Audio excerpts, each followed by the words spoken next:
it to the YouTube thing that guy made as a, oh, so what are we doing? We're loosening the nuts, the bolts?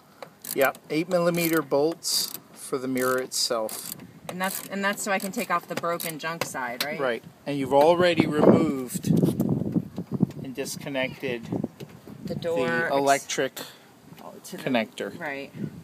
So okay, I guess now, it is unnecessary. Yeah.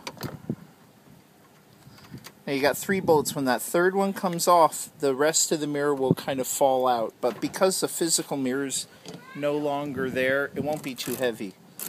When I did mine, it kind of pulled itself all out.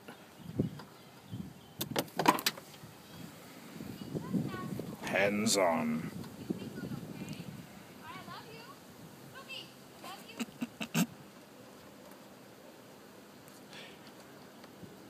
That was neighbors.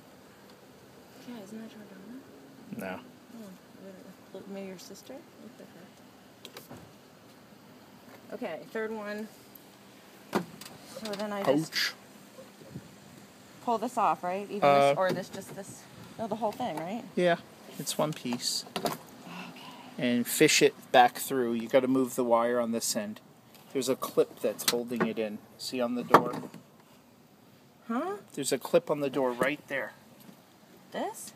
Uh-huh. What are you talking about? Okay. Yeah, so you got to pull it out of that. It's just a little U-shaped clip.